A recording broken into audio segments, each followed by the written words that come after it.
Hello, I hope you've had a wonderful day. Thank you for ending it with us this evening for another in a series of Millennial Entrepreneurs webinars. We've got an interesting topic tonight, how to use story swagger. I'm hoping to find out exactly what that is. But we've got one of our favorite presenters here today, and she's a favorite because she's a consummate professional. She started her own public relations and media firm and is doing quite well with it, but she takes a little time out to share with us because she enjoys her job. Her work is helping entrepreneurs overcome any obstacles that they might face. And she says that she enjoys doing that, and she enjoys it because she's very good at it. She's Miss Lori Mans. And before we get started this evening, I want to ask Mr. Johannes if he would give us just a few pointers on using GoToWebinar.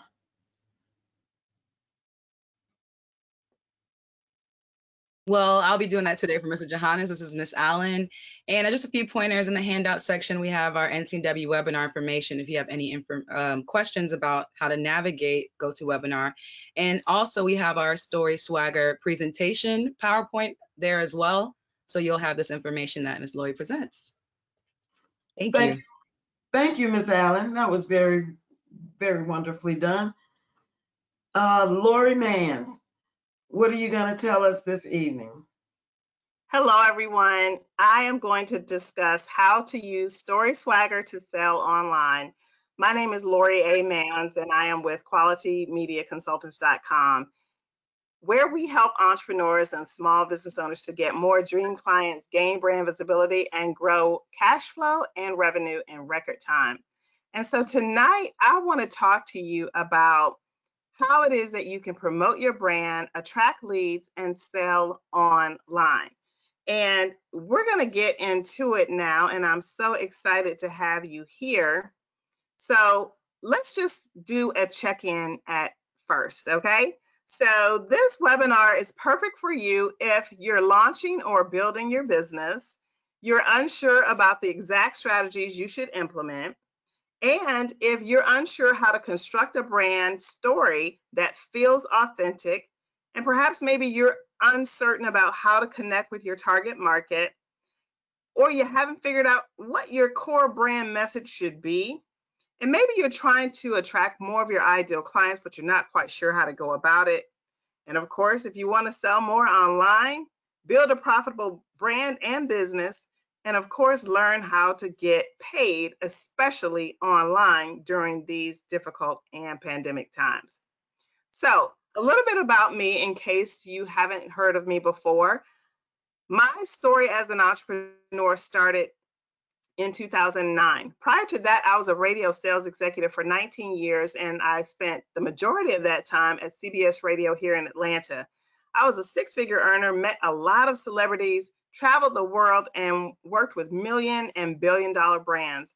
And as you can see on the images on the right, two of my favorite people that I met were Miss Patti LaBelle and Mr. Todd Smith himself, aka LL Cool J.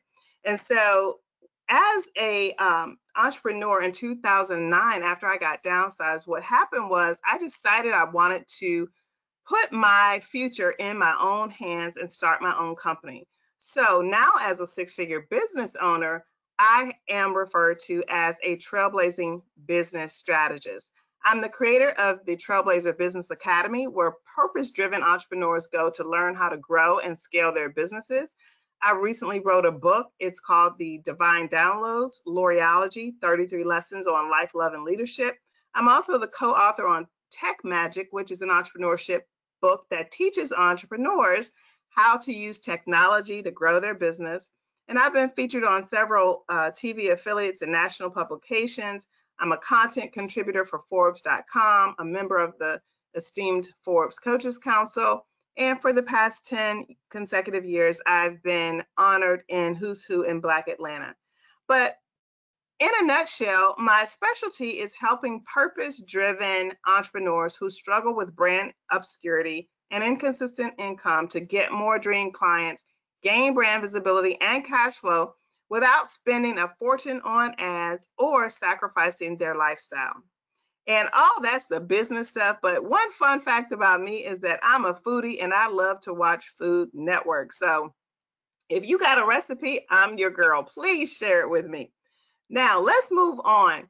I want to implore you that if you have any light bulb moments while I'm doing this presentation, please jot them down because I'd love to invite you to share them on social media and show a little love to NCNW and tag them and tag me and tag Story Swagger, my name, NCNW, or Millennial Webinar Series.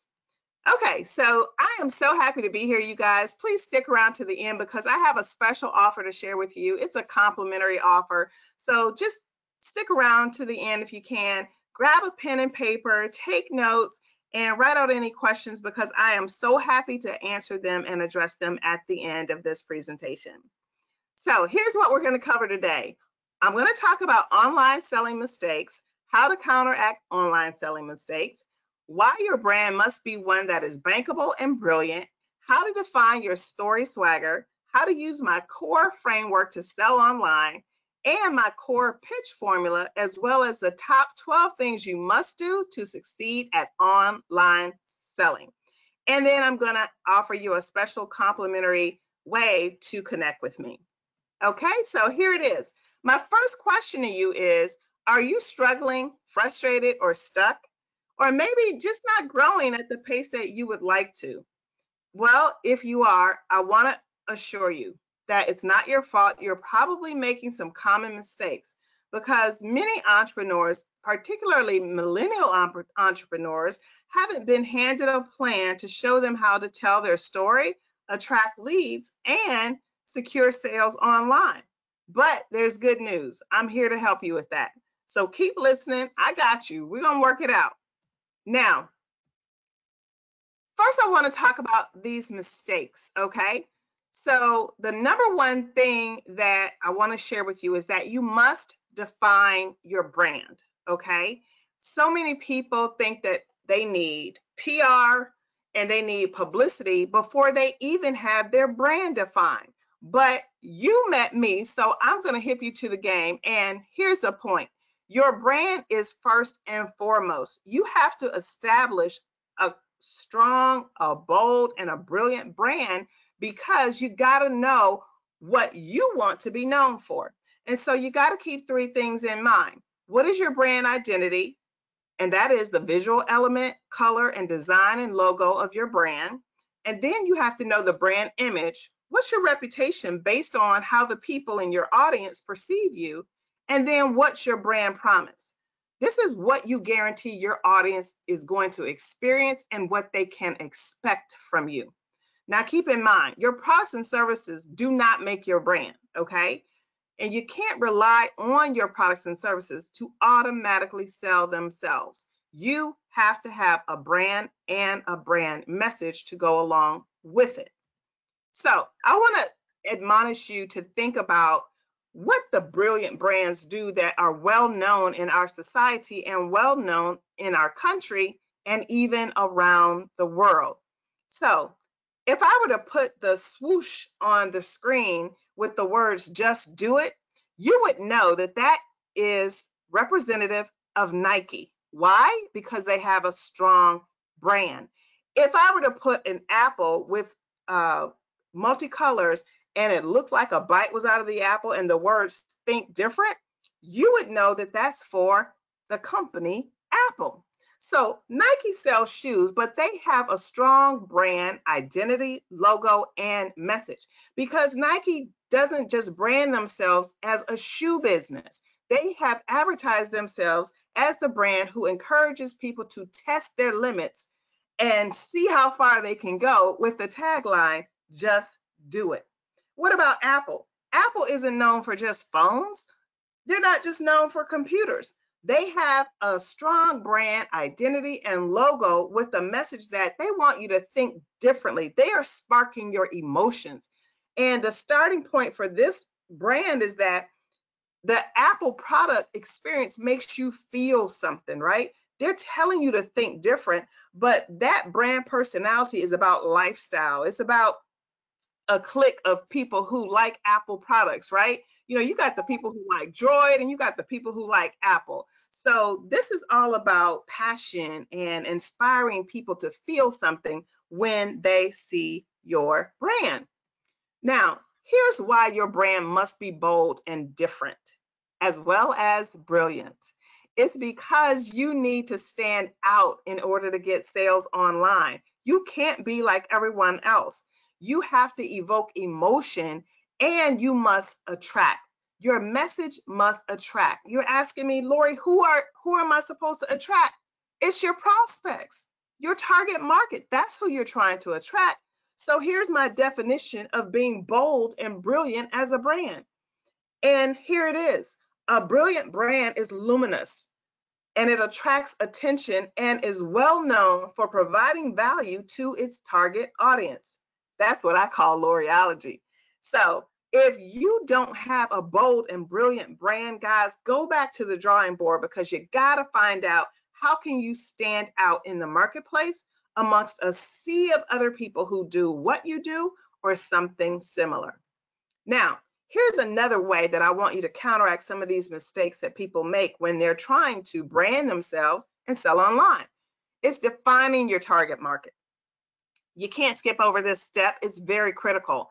In my background in radio sales and marketing, everything would hinge upon finding out who the demographic was and what we needed to know about them in order to do an advertising campaign. So here's the same thing that you have to do in your business. You have to consider the basic demographic factors such as age range, gender, and geography. But for you as an entrepreneur, you have to go beyond that and take it a step further. You have to go into buying habits. What do people like to buy in your target market? And why do they like to buy it? Also, what are their social interests?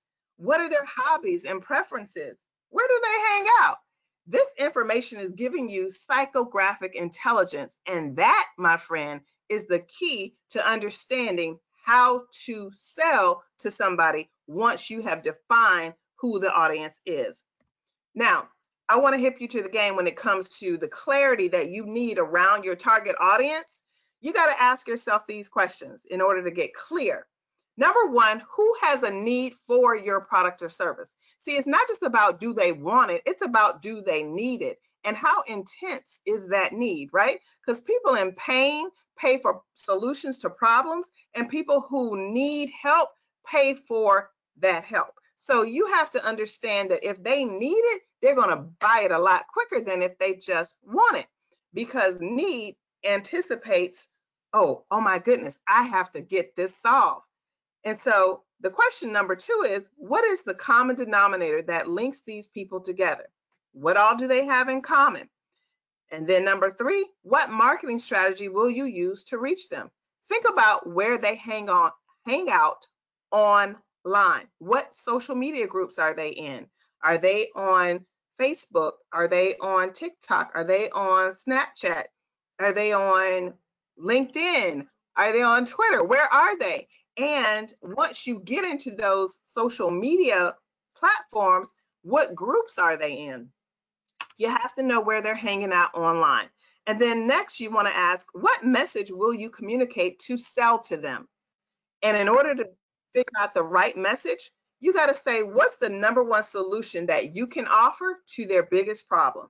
Remember what I said, people in pain pay for solutions to end the pain.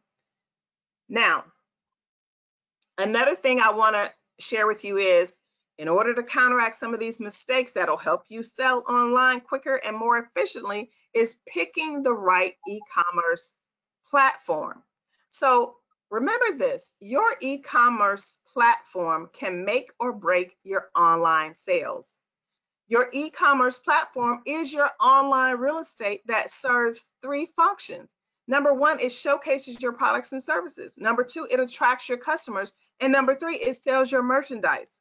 So have you ever been on an e-commerce platform and you were trying to buy something and their shopping experience was so complex, the navigation was so crazy, you couldn't figure it out and you couldn't understand how to get to close the sale, and so you just abandon the cart? That is an indication of an e-commerce website that is not effective. So you must consider the following. What tools does your platform needs to integrate with? So if you have a e-commerce website, then you may be thinking, okay, I've got to connect it to my QuickBooks, or I've got to connect it to my CRM platform so that I can make everything seamless and flawless. For example, you may want to connect it to your customer relationship management system, which is a CRM. You may want to connect it to your email marketing platform, or your accounting software, or a fulfillment house. Either way, it has to be easily integratable so you can have a flawless experience for the end user. And then you got to consider, what will customers' experience be like?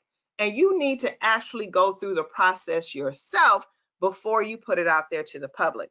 And then finally, you got to ask yourself, what is your budget for your e-commerce platform? And make sure that you can afford it, and not only afford it, but make sure you're able to scale it and make it improve from month to month and year to year.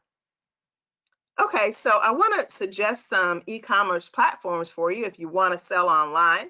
Here they are: Shopify, Squarespace, Square, Wix, WooCommerce, BigCommerce, Web.com, and GoDaddy.com. These are some of the top e-commerce platforms that are out there, but here's the thing. I won't recommend a platform to you because you need to research it for yourself, because your goals and your objectives are going to determine which e-commerce platform you should utilize. So be sure that you research each platform to determine if it's right for you, meaning right for your goals, right for your product or your service, and your budget. Now, another thing I want to share with you is that you have to invest in your website. Your website is your brand house. It's your online real estate. So I want you to pay a professional web designer to design your website. So many people try to go to the hookup and they try to do it themselves, and it actually looks like you did it yourself or like you got a hookup. Go ahead and invest in a professional web designer. And not only that, invest in professional photos. Get your logos and your images professionally done, because this all takes into the account of your brand. So what you want to do with your website is grab attention, because you only have 8 to 10 seconds to grab the attention of the viewer or visitor of your website. So not only do you need bold colors and a great design, but your content and your copy, which means your message, has to be on point. So again, you got to use the colors that match your brand identity and whatever you're selling. You got to choose a design that represents your brand, and you got to have a navigation that's easy to follow, where people can figure out where to go once they land on your website instead of just clicking off. And then the other thing you want to make sure that you really do is provide free offers so people stick around and want to give up their email address so you can get in touch with them later. But most importantly, guys, on your website, you got to give value. You have to give people a reason to want to click on something when they land on your homepage. Now, since I mentioned the importance of a good design for your website, I wanted to talk about the fact that the look of your brand matters. The colors of your brand matters. And here is a graphic that has been passed around the internet so much, but it shows the colors of some amazing Fortune 500 brands. And as you can see, the color yellow is for optimism, clarity, and warmth. And you can see the brands there that use yellow as their color. And then the pinkish color is friendly, cheerful, and confidence. And then the bold pink color is excitement, youthful, and bold. And then the purple is creative, imaginative, and wise. And the blue is trust, dependable, and strength. And the green is peaceful, dependable, and strength. And so the balanced one that's like a light blue sky color, is balanced and calm. So as you can see, there's so many different companies that use a variety of colors to showcase what their brand is. My question to you is, How do you want your brand to be perceived by your target market? What colors are you using? And even more than that, do you know why you chose those colors? And do you know what those colors mean? Well, if not, now you do. So here's the next thing. I want to help you to counteract some of these brand mistakes, because defining your USP, which is your unique selling proposition, is critical in helping you to sell online. So what is a USP? It is the distinguishable factor that separates you from your competitors and describes how you and your brand are different. The USP is really about the value that you bring to the table. And I did a little diagram here for you. At the top is what your customers want. On the right is what your competitors do well. And at the bottom left is what you do well. And in the middle, on the left side, between what your customers want and what you do well, is your USP. So that means it has to be different and distinguishable, with you telling your target audience how you are different from your competitors and how what you do is going to help them, because it's what they want and need. But make sure you stay out of being too much of a comparison freak by trying to do what your customers want and what your competitors do well, because you don't want to be a copycat and you don't want to get into a comparison game between you and your competitors. And so that would be too risky for your brand. You always want to distinguish, but you don't want to get into necessarily comparing. Okay? Now, you might be asking, how do you define a USP? Well, it's your main thing. Like everybody likes to say, stay in your lane. What's the main thing you do? Well, whatever that main thing is that you do, I would like to submit to you that it's your story, it's your skills and your experience combined that will make up your main thing. So your main thing is also going to be your unique selling proposition, because see, we can use that main thing that you do and flip it to showcase your expertise and your skills, and then help other people who need whatever it is that you have to offer understand why they should choose you. So that's how you come up with the recipe for your unique sales proposition. And it's interchangeable. Some people say unique selling proposition, some people say unique sales proposition or unique value proposition. But the main thing you need to remember is that whatever your main thing is going to help you define your USP. Okay, so I want to give you some examples so you can see what this might look like. And here's one from Domino's Pizza. Their USP is, we guarantee fresh, hot pizza delivered in 30 minutes or less, or it's free. Now, how is that different than some of the other pizza sellers out there? Well, a lot of people don't put that guarantee on that they will deliver it in 30 minutes or less, or it's free. A lot of people just say we deliver in an hour or we deliver in 30 minutes, but they're not saying that they'll deliver it in 30 minutes or it's free. So that is a distinguishing factor, if you get my point. Now, let's talk about another one. Here's some more USP examples. Spotify. Spotify says, because Spotify offers 2 years free with certain cell phone plans and is the most established and integrated music streaming service. Did you get that? 2 years free? My God, 2 years free. That's huge. That's very different than what most streaming services offer. Here's another one from Apple. Because Apple Music comes with a 3-month free trial straight from your iPhone and using your existing iTunes service. And it also supports musicians more than our competition. Did you get that? 90 days. That means a 90-day, 3-month free trial. And you can integrate it with something they already offer, which is iTunes. That is distinguishable and it is different. Okay. So if you're now understanding why your USP is important, it's because you're going to use this language on your website and on everything else that you put out there, including your social media, to sell online, which is going to help you connect with the target market that you're going after. Now, I want to share with you somebody who I helped to establish her unique selling proposition. It was one of my clients, and she's a chef. Her name is Katora. She said, I am so happy I joined the Trailblazer CEO Masterclass. From the training, there were so many takeaways that helped me grow my business. On top of that, I landed 3 new catering gigs, got new leads, and increased my brand exposure on social media, including my followers on Facebook and IG. All of this has resulted in an increase in my income, and the strategies Lori teaches really work. I definitely recommend this training program.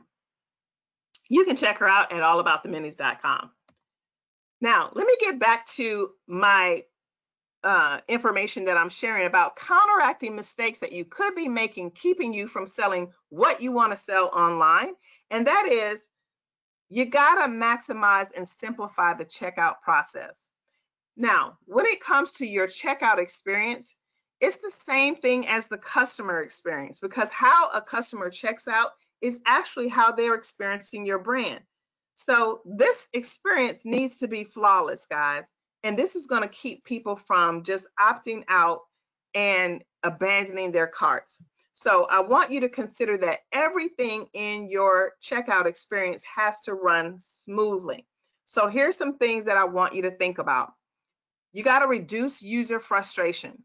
Remove unnecessary fields and don't ask for more information than you need when it comes to the checkout process. Because like I said before, 86% of people abandon shopping carts when they go online.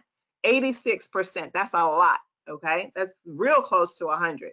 You don't want to be in that number. Another thing I want you to consider is offer various shipping options. Some people are willing to pay more for shipping and some are not. So you have to provide shipping incentives as well.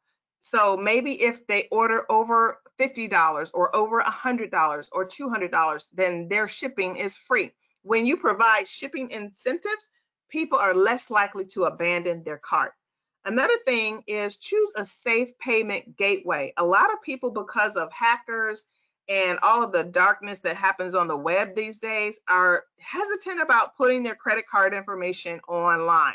But if you have a secure payment gateway and you have that listed on your website, that will keep down any angst or anxiety that people have about using a credit card on your website. So keep the payment processing on your site simple and make sure it's safe.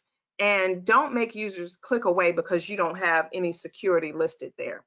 Another thing is allow a guest checkout. So that simply means don't make people have to become a member or join your whatever in order to buy from you, okay? Allow a guest checkout so they can just go buy and leave if they want to, okay? So sometimes when you make people create a profile, it discourages them from actually making a purchase. The other thing is, I want you to remember to offer add-ons. So whenever you're trying to sell something online, whether it's a product or a service, you have to do the upsell and the cross-sell, because that simply means you're making suggestions about what else they should purchase along with that thing that they are considering. So if you go on to Best Buy or Amazon or any of those type of retailers, anytime you click on one item, they have a whole list of other items that would go with the item that you clicked on. You have to do the same thing on your e-commerce site, okay? And number 7 is, I want you to remember you have to give excellent customer service. I know you may be thinking, oh, that goes without saying, but it really doesn't. You have to remind people to give excellent customer service these days because it is not always a given. So great customer service means following best practices like valuing the customer's time, having a pleasant attitude, and providing knowledgeable service. If you have people who are doing a call center, or if you have people who are doing a chat box on your website, or whatever the case may be, they have to be pleasant, they have to be knowledgeable, and they have to do whatever they need to do to honor that customer's time so the person feels like they're taken care of. So how do you give good customer service or excellent customer service? You start by educating your customer. You have to know your product inside and out, and be able to tell the features and benefits of that product so somebody can really say, you know what, they made me feel comfortable about making this purchase, or they made me feel comfortable about buying that item. So the next thing is you have to personalize your service. People like to be addressed by name, and they also like when you send emails out to actually use their name. You can automate this in almost any email provider that you use. Putting that person's name at the top of the email personalizes it for them, and it makes them feel like you're giving a human touch, not just being treated like a number, right? You want to make sure you make people feel like you appreciate their purchase and you are so glad that they showed up. The other thing that you want to do is pay attention to customer feedback. These days online, it is not a good look when you go on Google or you go on any social media platform and you see a business or a provider or anybody with a whole bunch of bad reviews. If you've got 1-star, 2-star, and 3-star reviews instead of 4-star and 5-star reviews, that is not a good look. So pay attention to customer feedback, because unhappy customers leave very nasty reviews online, and you don't want that. And also, listening to your customers will make them feel understood, and that'll make them want to leave a good review. So here's a power quote about customer service. If we don't take care of our customers, someone else will. That's from Zendesk.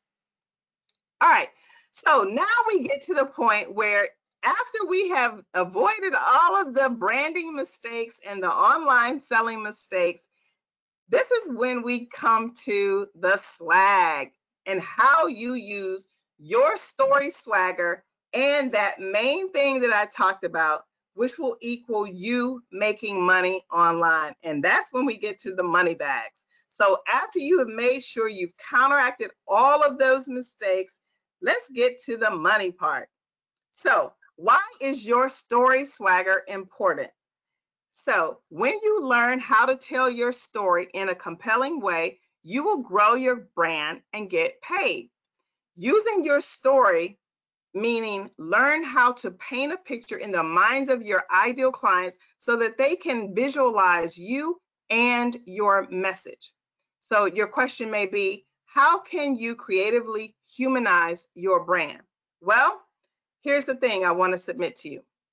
You can say something and do something to make your target market feel like you really understand them and feel like you really get them. That's how you humanize your brand. You can do something to make them feel like you really care about them. It's the way you speak, and it's how you conduct business. You've got to make sure that you get across to the people you're interested in serving their needs, okay? Because your story used in a compelling way is called swagger, okay? That's you telling what it is that you do in a way that's going to attract and draw people to you, that's going to help you get sales. So here's my formula for story swagger. I came up with this acronym because I wanted you to have something to take away. And I am telling you right now, your story swagger is about maximizing your core. And core is an acronym for C, cultural asset, that is your identity, meaning your brand. O is for objective, that means your goals. R is for reasons, the reasons why you're doing what you're doing and why you do the work that you do. And then E is for execution. That's your game plan for how you're going to get from point A to point B and achieve the results that you want to achieve in your business. So what is story swagger? It's maximizing your core, okay? Now let's get into it and I'll show you exactly what I mean. So number one is cultural asset, okay? So I define cultural asset as your backstory. This is your identity, okay? So how do you identify? Are you Black? Are you white? Are you Mexican? Are you Hispanic? Are you Chinese? Whatever. So it's all about ethnicity and your age range. So you could be a Black millennial, you could be a Black baby boomer, you could be a white millennial or a white baby boomer. It doesn't matter. What's your identity? How do you identify? Okay, we live in an identity society. Always on social media, I'm seeing people identify as something, because in your profile, you have to identify as something. So my question is, your cultural asset is your backstory and your identity. So the next thing is, what's your background? Like, for example, where are you located? Where do you live? Where did you go to school? So it could be, just as an example, you're from New York City and you went to Howard. And the next question is, who are your people? What's your community like? You know, what occupation do you have? You could say, oh, well, I pledged Delta and I work as a graphic designer. And then finally, it's what do you have something, or who do you have something in common with? So you might say, well, I like photography and videography, so I like to hang around people who take pictures and do videos.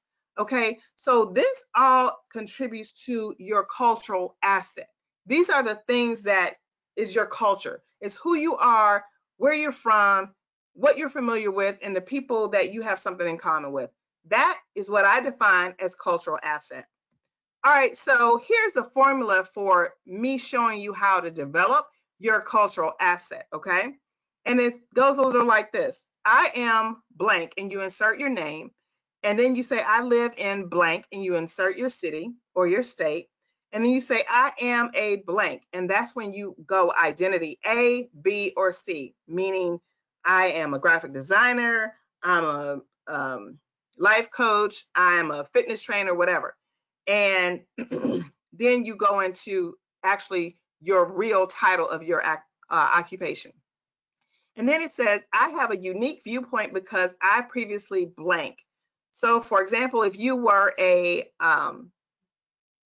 photographer, you could say, I previously studied photography in France and traveled the world taking pictures. And then you say, I was able to blank, and you insert a transformation, and now I help blank, and you insert the target audience, get similar results. So I created an example for you here, and it goes like this. Hi, I'm Jane Doe. I live in New York City, and I'm a Black Hispanic veteran in the holistic health industry and a wellness coach. I have a unique viewpoint because I suffered from obesity throughout my childhood and young adult years. However, I was able to lose over 50 pounds and reverse my diabetes condition using my 90-day Fuel Your Body health regimen. Now I teach women over 40 how to get healthy and avoid chronic illness and enjoy life on their own terms. That is how I define your cultural asset formula. That encapsulates who you are, how you identify, what your occupation is, what your unique viewpoint or perspective is, and any achievements that you were able to accomplish, as well as how you're going to help other people in the future. That's a cultural asset formula. That's how you use it. And this is how you could sell online. You could actually post this same sentence on any social media platform and easily draw people who have something in common with you. Now, in my core framework, number 2 is objective. The objective includes your goals. You have to decide what you want to accomplish and by when, meaning give it a deadline. So some typical entrepreneur goals are, you want to start your business, or you want to increase your income by X percentage, or you want to launch a new product or service, or you want to create a website, or maybe hire your first employee or get a virtual assistant. Or maybe you want to launch or grow your social media account and get more followers. Whatever your goals are, write them down, because you have to have a plan of action, and you have to know what you're going for if you're going to grow from year to year. So here's a power quote about objectives. An objective without a plan is a dream. And that's by Douglas McGregor. I'm going to say it again. An objective without a plan is a dream. Guys, it's about making sure you know what you want and plan it out. Now, next in my core framework is reasons why. I don't care where you go in this life. When you meet someone new, they're going to probably ask you, oh, what do you do? And then after you tell them what do you do, they might say something like, well, how did you get started? Or why did you start doing that work? People are nosy. People want to know why you're doing what you're doing because we are humans. We like to be able to relate to other humans and understand somebody's backstory about why they're doing what they're doing. So you have to master your message when it comes to being able to clearly define what it is you're doing and why you're doing it. So here's the reasons that you have to get clear about this. You got to get clarity around your purpose. You got to get clarity around your passions. You got to get clarity around these things because your purpose is going to bring fulfillment to other people and to you, because your purpose is going to help somebody else identify their purpose. And your passion is going to fuel happiness for you, but also passion is contagious. Have you ever been around somebody who's passionate about their work and then it made you want to learn more about them or learn more about what they do or what they have to sell? Because passion fuels happiness and it's contagious. So you got to answer these questions when you're trying to come up with the reasons why you do this. And because I'm going to tell you something, entrepreneurship is a journey, not a sprint. And if you have not tapped into your why and you don't know why you're doing the work that you're doing, you may be tempted to give up when it gets hard. So I want you to answer these questions. What is my vision for my life and my business? What or who is influencing my decisions? And what do I enjoy doing nonstop? And a lot of times people ask this question, what do you like to do for free? And if you didn't get paid for it, what would you be doing then? So when you know the answers to these questions, that will help you determine what your why is. And another thing you can do is ask 3 to 5 people that you really trust, what do you think I'm good at? And what do you think stands out about me? That will help you when it comes to trying to figure out your why. Here's the power quote that I want you to think about. Your vision is only actionable if you say it out loud. If you keep it to yourself, it will remain a figment of your imagination. That's by Simon Sinek. He's the author of the best-selling book, Find Your Why. And if you've never read that book, check it out. It is a powerful resource. Now, I want to talk to you about another client of mine who had some great success with me. Her name is Roshan, and she says, I love the marketing plan that Lori wrote for me. After my revenue strategy session with Lori, I took directions and she gave and applied the marketing strategies and it paid off. On Small Business Saturday, our 1-hour doorbuster earned us what we usually make on a normal 8-hour day. I can see the value in working with a business coach like Lori, and I'm so excited for the future. Did y'all hear that? Her company actually made in 1 hour what they normally would make in 1 day. Her company is called Miss Rose Dance Closet, and you can find her online. Now, I want to share the last framework module that I have in this framework, and that is execution. And execution is so important because it's all about implementation. So the execution involves the action plan, including how you will proceed and how you're going to accomplish your goals. Remember, we all have goals in life and in business, but those of us who actually execute on our goals are the ones who grow from year to year and make more money from year to year. So the question is, which of your goals takes priority and why? Then once you decide on what you want to accomplish, you have to create a plan to get it. You got to map out the process from A to Z, including strategies and methodologies. And you also have to include tactics and the means as to how you're going to do what you're going to do. So now that we've finished the framework of C.O.R.E, which is coming up with your swagger, you've got to craft your core pitch, okay? And this is what I call the core pitch of a 10-second, 15-second elevator pitch, okay? And here's the formula. My name is blank. You insert your name with blank, and you insert your tagline or your URL, and then you say where we blank. I'm sorry, and then you insert your tagline there. And then you say, we help blank, and you insert your target market who struggles with blank, and you insert your solution. So it could go something like this. My name is Lori Mans with QualityMediaConsultants.com. where we help entrepreneurs and small business owners to get brand awareness, visibility, and more cash flow. And we help entrepreneurs who struggle with brand obscurity or the feast or famine syndrome to grow their sales and become well known online.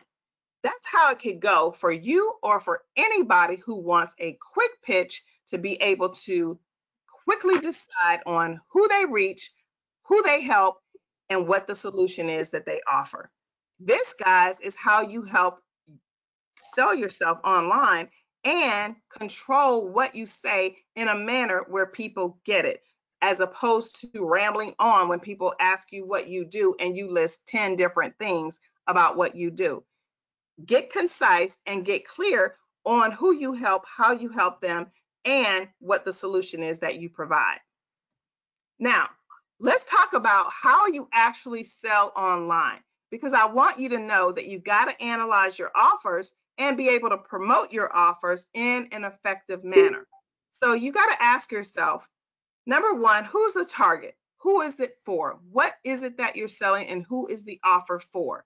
And then what type of offer is it? And then you have to get clarity on the offer and why is it needed? Because see, there's something called supply and demand. And if the marketplace is not yielding any demand for what you're selling, you're not going to make any sales. So get clarity around why this item is needed in the marketplace. Then you have to get clarity around the benefits of the offer and what are the perks that your offer provides. And then, of course, you got to be clear about the time of year or the time of month that your offer would be needed. And then next, you want to think about the promotion of the offer. How are you going to get the word out? How are you going to let people know that it exists? And then the marketing. What's your strategy to get known, seen, and found by the people in your target market who need what you have to offer? And then next is, what's the deadline? Are you going to end this sale or this offer in 3 days, 3 weeks, or 3 months? What's the length of your offer? And so I want to talk about now the top 12 things that you have to do if you want to sell online. Now, here it is. Be clear about your objective. Spark an emotional connection. Remember, I told you that as human beings, we want to feel understood. We want to feel appreciated. We want to feel like our money is important to the person that we're buying from. So you have to spark an emotional connection. Then you have to be enthusiastic because your words have energy. And then, of course, you want to be conversational. Use your real voice.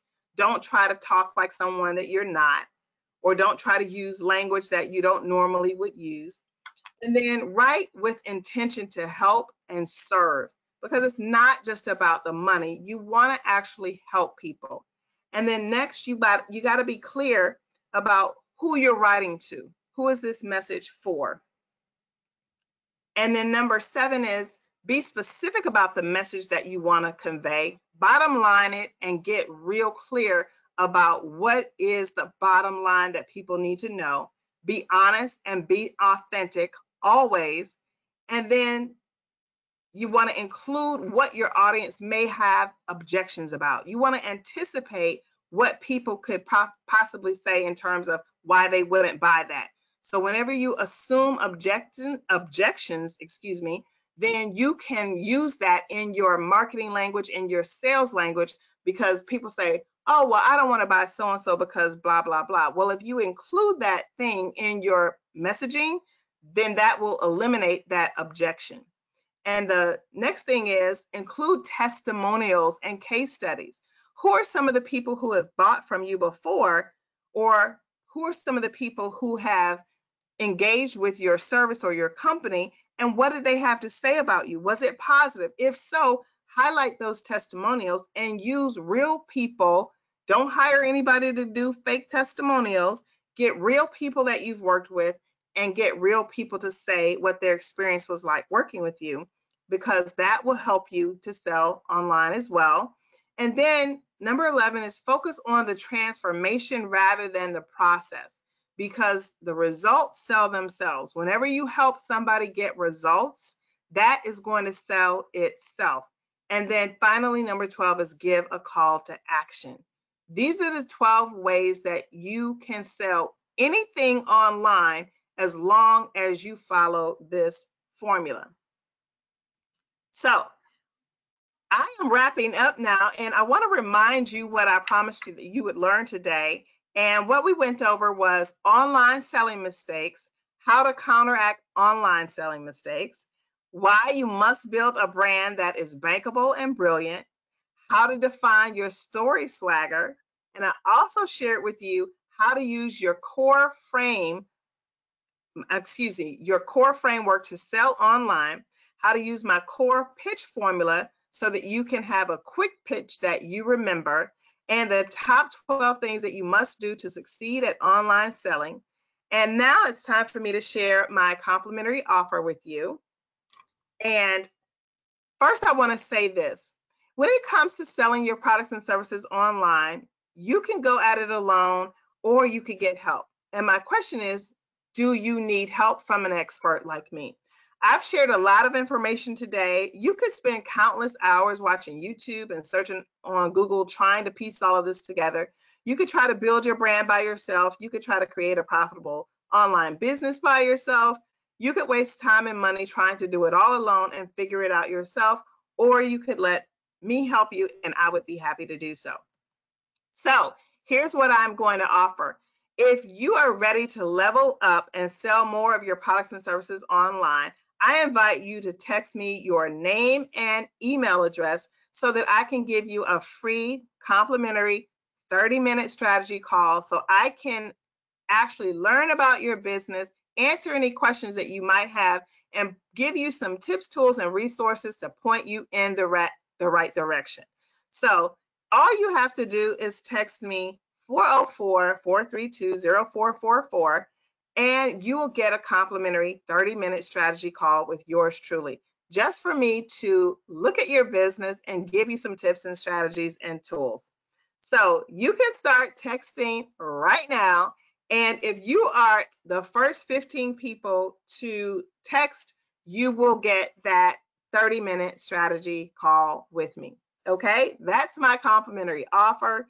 And right now, I am ready to open it up if there are any questions, and we can see what is out there in terms of any questions for entrepreneurs who have some burning questions on their brains about how to sell online.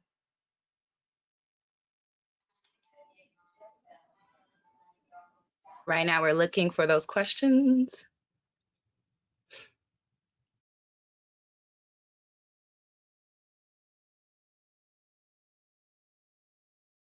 I have a question for you, Ms. Mans. Okay. Do you recommend always including one of those colors that you mentioned in your logo or in your business you're trying to start? Say you wanted, another color.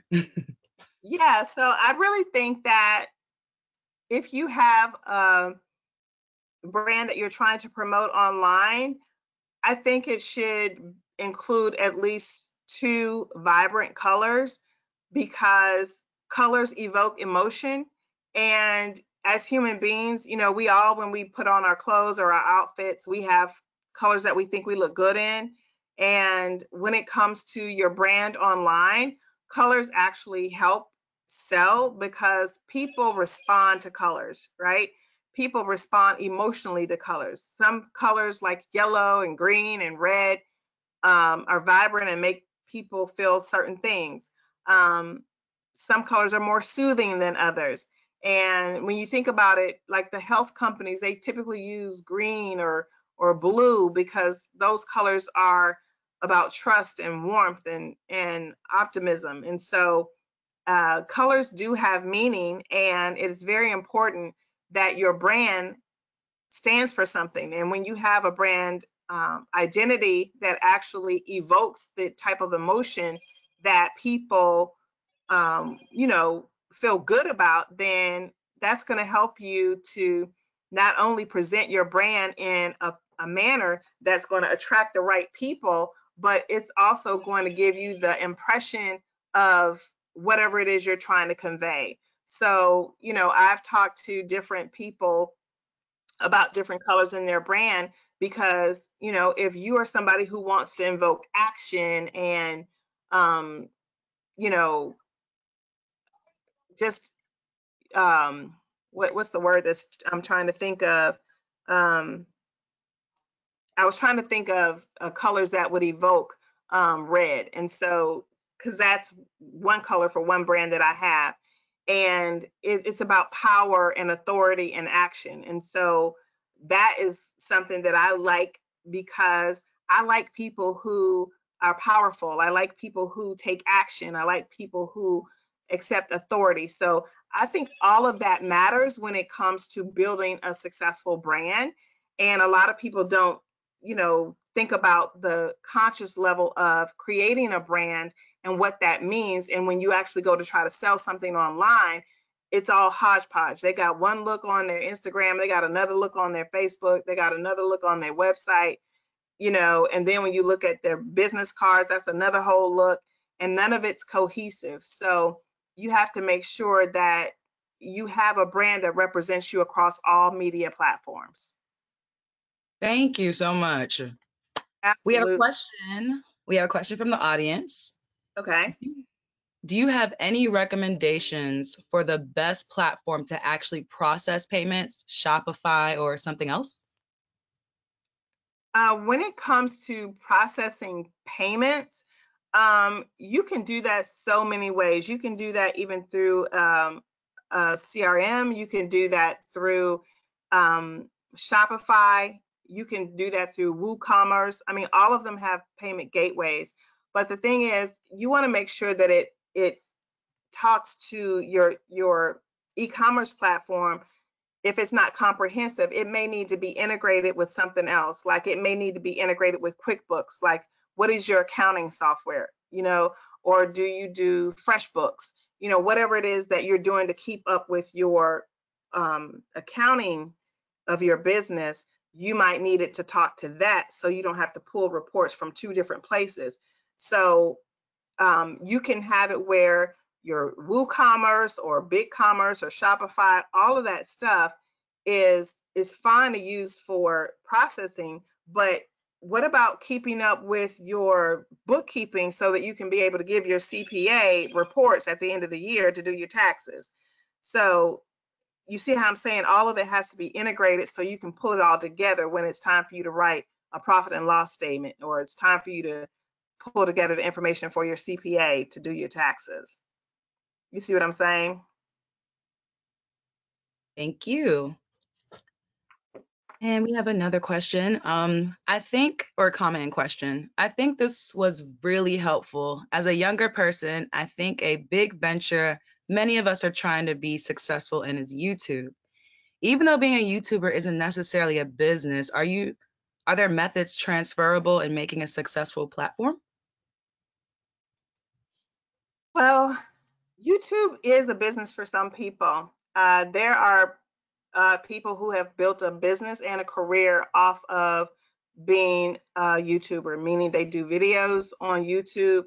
And once you have over, I believe it's over 100,000 views, and you have over X number of subscribers, you can start to get paid for being a YouTuber. And then also you can start to monetize your content on YouTube. So it is a business, and you can become an influencer on YouTube. So I would definitely say if you're somebody who likes doing videos and you want to monetize that, then first you have to brand yourself as something, and you have to figure out what do you want your channel to be about. And then you have to figure out what are your videos going to be about. Are you going to share information, or are you going to be entertaining, or is it going to be a combination of education and entertainment? What is it that your channel is going to be about? And so there's so many channels out there where you can monetize the channel, because all you have to do is have a channel and then point people to a blog, right? Or point people to your online store, or point people somewhere else where they can go and purchase something from you. So you do the videos basically to bring awareness to who you are and what you have to offer. And then you have that website where you can actually say, hey, check out my website and go purchase blah, blah, blah. And so I would definitely say that it's a way that you can integrate doing videos and also doing something that you're selling online and have a career and a business doing both. It's certainly possible. I see it every day. And so, think about what are you good at and what is it that you want to sell? Because if you are entertaining and you are fun to watch, all you need is a couple of good videos or just one good video to go viral and boom, that's an instant payday. Okay, thank you for that. What if you don't have a physical product yet, but you know you must share your story? That's a question from the audience.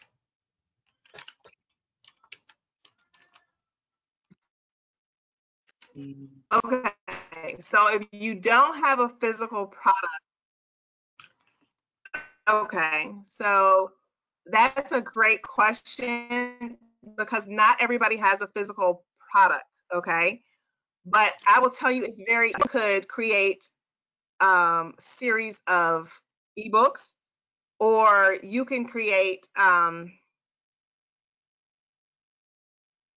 planner. You could create a digital planner. There's so many things that you could create if you don't actually have a product, okay? Because you want to be able to sell something online. And that is because you want to be able to wake up to payment notifications. And if you're trying to figure out what you could sell online, think about what I said when I told you guys about the story swagger, right? When it comes to who you are and what your background is, what your identity is, based upon who you are, I don't care who you are, you have something to sell. You have something that you could sell because your experience is your experience and your expertise is your expertise. You can package that and figure out who it is that you can help by sharing your story. And either you can do one of three things. You have an experience that you have in your life that you maybe somehow overcame something, right?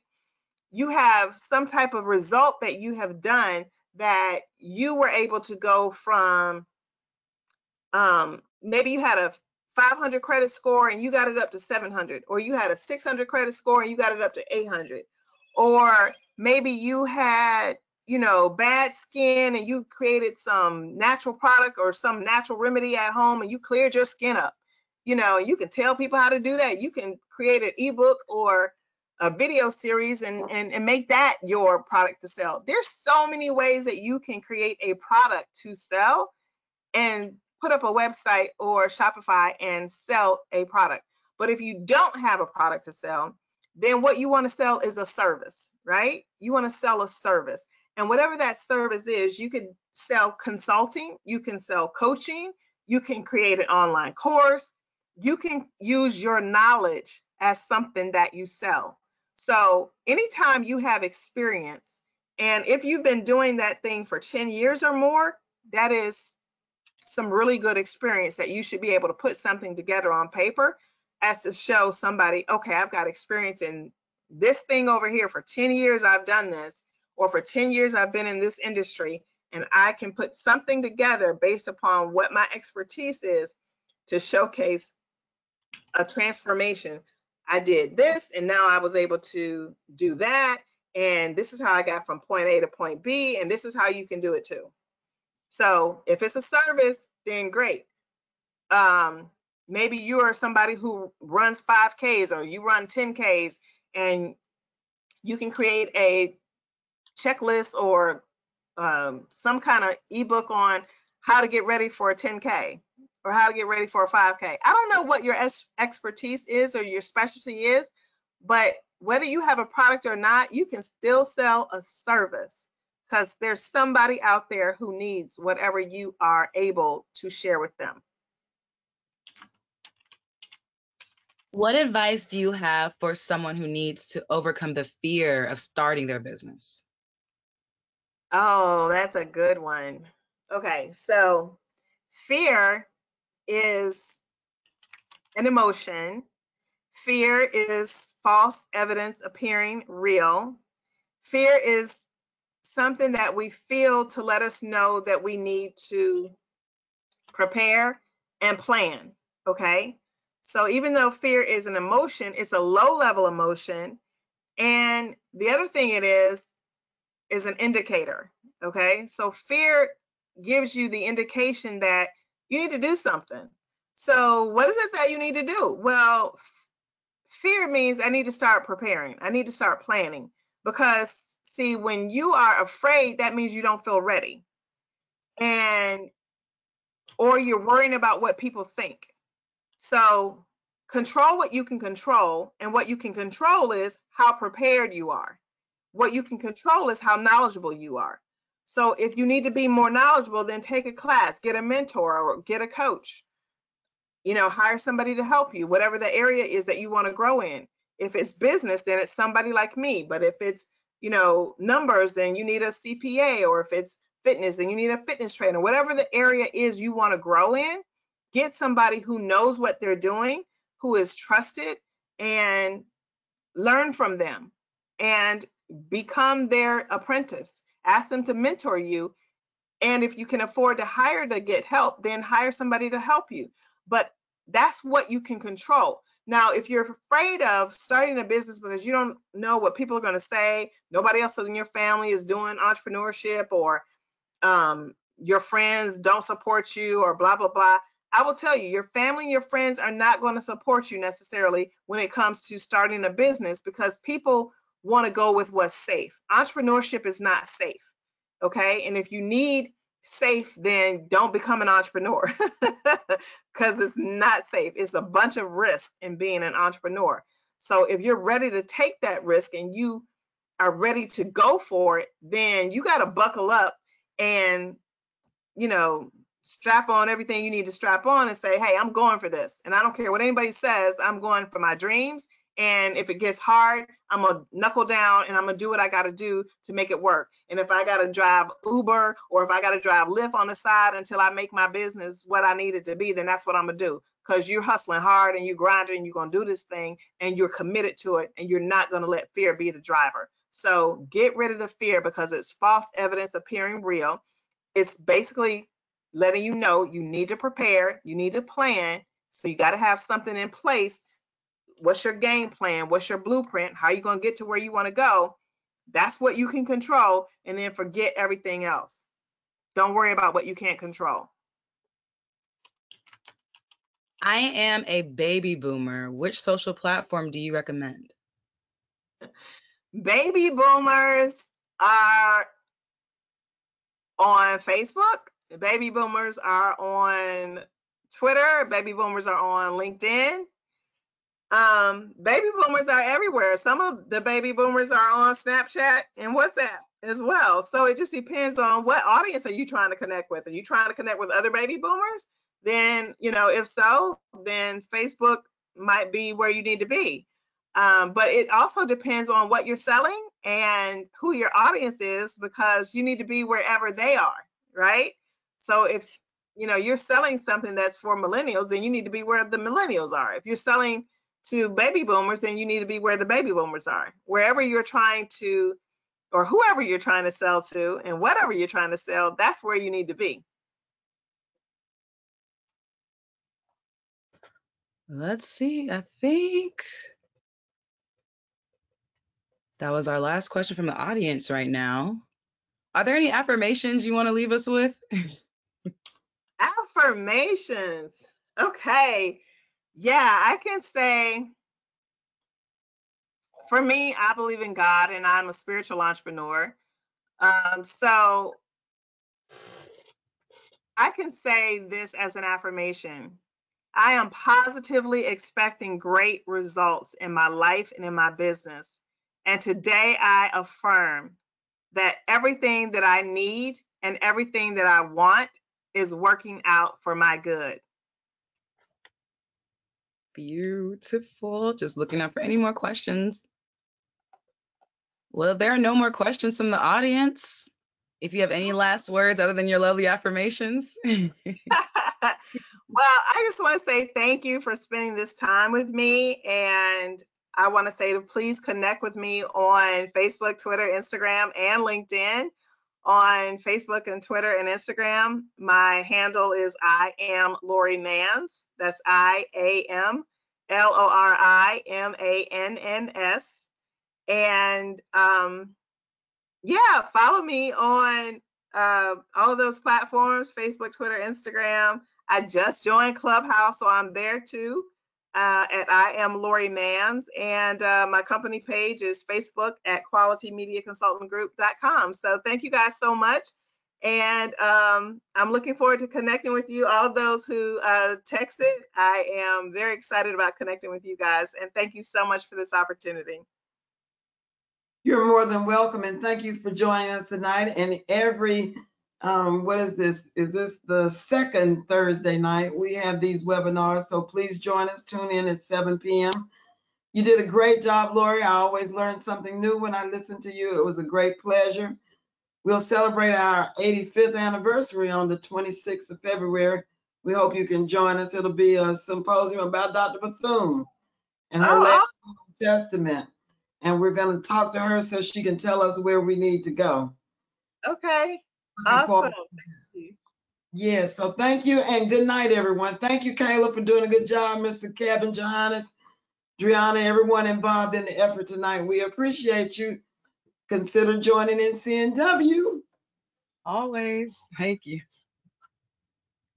Thank you, guys. Bye-bye. Bye-bye.